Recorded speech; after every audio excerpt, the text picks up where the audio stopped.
Good afternoon. My name is Chris Hunter. Meet Satoshi, the Everything Bitcoin app for everyone. We all know that the fiat monetary system is broken. Bitcoin is unseizable, uncensorable, hard money. Bitcoin offers an escape hatch. And with Satoshi, we want to bring to the world the super app where you can do everything you would ever want with your Bitcoin in one place. I've been an early user of almost every exchange, platform, and wallet in the market. And most products do something very, very well, or even multiple things very, very well. But every product and platform fails in some fundamental way. Necessity is often the mother of invention, and for me, Satoshi is the app that I would want to see in the marketplace. But there's another angle here as well. I'm often orange pilling people. And when I orange pill somebody, they're often excited and they say, hey, how can I get some Bitcoin? Where can I learn more? There's no place in the market today that I feel comfortable sending them. Satoshi will be that place as well. So we have everything you could ever want to do with your Bitcoin in one app in the most beautiful, easy, fun user experience you could ever find, and with an advanced feature set for even the most savvy Bitcoiner. Let's talk about what we offer. First of all, you can trade your fiat for Bitcoin. You can smash buy, you can set up recurring purchases hourly, daily, weekly, monthly. Payments on Satoshi are powered by Lightning. We already support LNURL, Lightning invoicing, and we know that our users love human-readable addresses such as oleg@satoshi.money. I also want to touch on another aspect here. In addition to our broad feature set, we want to offer users complete optionality. One example here, every platform or wallet used today forces you down a path. It's either custodial or non-custodial. Live in our app today, you can set up multiple wallets, both custodial and non-custodial, and as soon as possible, we'll offer third options built on Cashew or Fedi, where you can have multi-sig collaborative custody as well. Invariably, people say, where can I learn more about Bitcoin? Within the app, without having the need to link out to YouTube or anything else, we've already curated the best content in the world from educators like Jeff Booth, Michael Saylor, and so forth. In any domain in life, if you show me the incentives, I will tell you what the behavior or the outcomes are. So we not only want to make Satoshi fun, but we want to reward you for using the app. People will be able to earn sats on all of their transactions. Will earn sats for completing fun challenges as you onboard. Set up your first Lightning wallet, get some sats. Send your first Lightning transaction, earn more sats. In addition to earning, we want to change the game when it comes to referring customers. Most platforms will give you some money one time for referring somebody into their system. $5, $10, $20, whatever the case might be. What if instead you could earn 21% of the lifetime revenue associated with the transactions of everybody you ever introduced into the system? The analogy I have in my mind is in New York City, in the United States, we have a federal debt clock that just shows the trillions of dollars of US debt ticking up second by second in massive amounts. What if instead you came back to your app 18 times a day and just saw the sats stacking from everybody you've ever referred and all the activity that they're generating? This achieves two things. Number one, it keeps people within our system. It's very sticky. And number two, we're a retail-facing consumer app. It keeps our cost of customer acquisition down as well.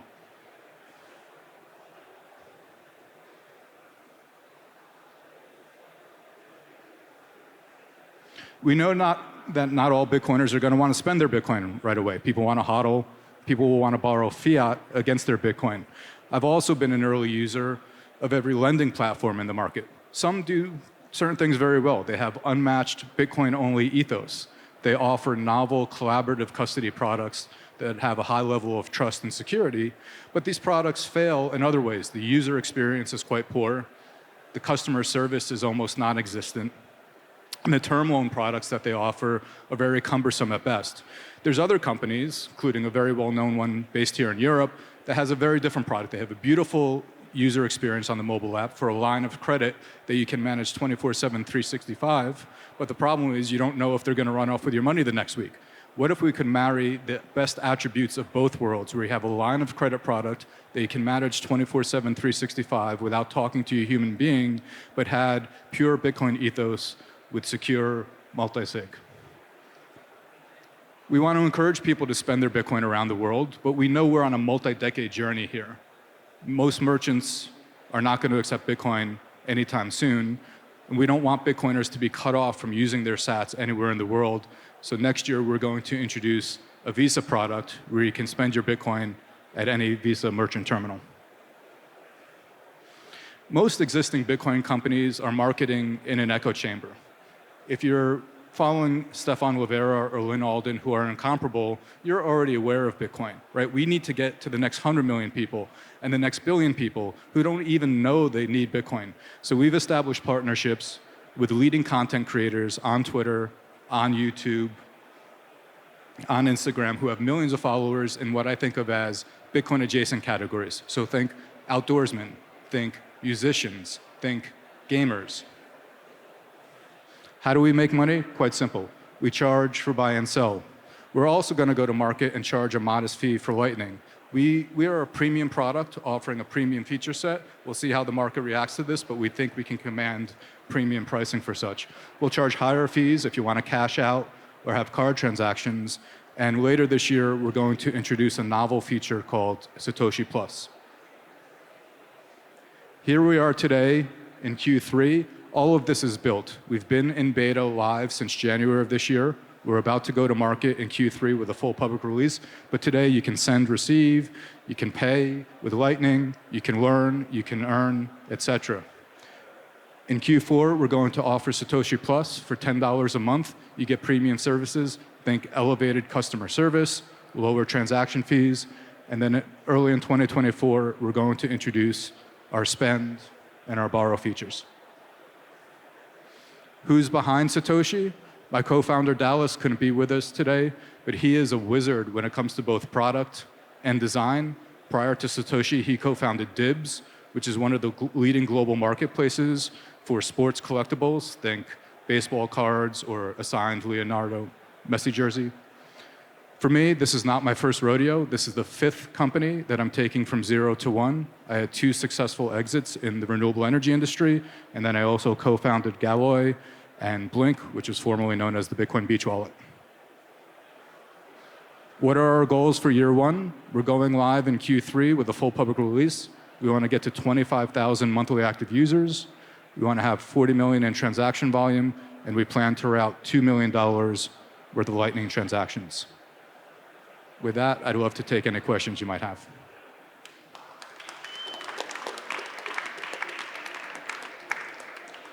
Okay, so let me start. What you have shown us. It looks fantastic. It also looks very expensive to build. So, what are your plans? You know, how do you want to get there? Because this looks like a multi-year, multi-million-dollar enterprise. Sure. So to give you some perspective, me and my partner Dallas have bootstrapped the company to date. We've taken in no external funding. We're about to go to market to raise our pre-seed round. With that said, much of what you've seen, except for the spend with a credit card and the borrow lending piece, is already built, right? So we're ready to go live in market. You know, to take a bit of a broader perspective, in any business, there's largely a decision: do you buy it or do you build it, right? Do you partner with a third party for custodianship or any other element? And so we have a multi-year plan where we're going to market quickly with certain key partners where we're effectively buying their service. And over the first 18 or 24 months, we plan in parallel to that to build our own feature set so we can wean ourselves off those third-party service providers. So I'm happy to get into more specifics, but that gives you a little bit of a sense. Yeah, thank you for the presentation. My question is, what is the difference between VIP support, and how did you validate the idea that people would pay $10 per month to access this feature? Sure. So VIP support in the early days will largely be faster SLAs or service level times, right? So, you know, with everybody on the app, we'll support them and get to them. But, you know, in the early days, it might take us 24 or 48 hours to get you a response. With a VIP support, you know, it'll be hours instead of days. Where will this go live? What jurisdictions, where are you focusing on geographically, and how do you view a potential furthering of the choke point? Sure. So I'm an American. I live in the great country of Florida, in the city of Miami. I'm also a bit of a masochist, so we're already live in beta in the US. We will go do a full launch in the United States as well. The United States is too big of a market to ignore. The Biden administration has had a full-on assault against our industry in recent months. That's not going to change anytime soon, and so I think we have pretty reasonable expectations in terms of growing in the US. We're not looking for hockey stick growth in the US, but we want to be in the US from day one. And then in Q3, we're going to launch in 2 other countries in the Americas. So we'll be simultaneously launching in Q3 in 3 different countries. And we have an ultimate plan to be global. We want to serve every citizen in the world, full stop. But in Q3 of this year, we'll be live in 3 countries. What does that mean in terms of licenses? What licenses do you need? I mean, in the US, you seem to have figured it out. Is it, and a similar question to that, is it fully non-custodial, or are some parts custodial? Because Lightning, a lot of times for regulators, looks custodial, right? So as mentioned, we offer both custodial and non-custodial wallets in the app today. So you can have both, or you can choose your own adventure. You can choose to be fully custodial or fully non-custodial. In the US, we need to be registered as a money service business. You need to have MTLs or money transmission licenses in the states and where you operate. So we will have that coverage as of Q3. We don't have it in place right now, but we've been in beta testing with order of magnitude 1,000 users to date. And then in other countries, it's jurisdiction by jurisdiction in terms of what licenses that you have. As you heard from Piero earlier, a few moments ago, certain countries in Latin America, there's effectively no regulatory regime, and you can just march forward as you best see fit. Interesting. And what's the one thing that separates you from, again, Strike or Swan Bitcoin, for example, or River, or there are quite some similar already companies on the market, right, that are quite successful? Sure. So, I mean, there's a number of things. First and foremost is the breadth of functionality, right? The platforms that you just mentioned only do a narrow piece of what we're offering, right? So we're a one-stop shop where you can do anything you want with your Bitcoin under one roof, and you don't have to exit the app in order to do such. Second is, some of the platforms that you mentioned are facing a race to the bottom on fees, right? I mean, making money as a for-profit enterprise is important. We've seen a race to the bottom in pricing in every industry, whether the telecom industry or the financial services industry. That said, we know in any industry, consumers will pay for convenience or pay for a premium product, right? And that's part of what we want to command here as well. And then the third piece, keep in mind in financial services, it is not a winner-take-all or winner-take-most market, right? Search is winner-take-all, winner-take-most, right? But in financial services, even with consolidation that we've seen over the last 30 years, there's still 5,000 banks in the US. There's 10,000 banks globally, right? And so you can have 5% market share and be a $100 billion company. You can have 1% market share and still build a very successful enterprise. So there's room for many players to compete in this market. With all due respect to what you're building, and this really looks amazing, I would probably use it in the US. I disagree that financial services has any room for other than the top players, especially in the United States, given how unequal money distribution is in the United States through money printing and consolidation of money and power in the top, basically in the top banks and at the top of the establishment. But can you give more rationale about launching in the US, where it looks like a combination of Cash App and Swan Bitcoin, rather than launching, for example, in South Korea or Japan, where you would be just like the only app? Oh, part of the rationale, if you can't tell, is I'm not Korean. I'm not from Korea. I don't know the culture. I'm not going to pretend to understand that market. And so we're launching in the US, like I said, with very modest goals in the early days. It's just too big of a market to ignore. And we're also launching in 2 countries in Latin America at the same time. When do you believe you'll have your first sale live on the platform? When will I be able to open it and buy $1 or $2? So that functionality is already built out, and we've got users sending and receiving and spending Bitcoin. The buy-sell feature is not active today because we have not signed the contract with our liquidity provider. But the moment we do that, we're ready to go live with buy and sell. So my question was, when do you anticipate that to be? July.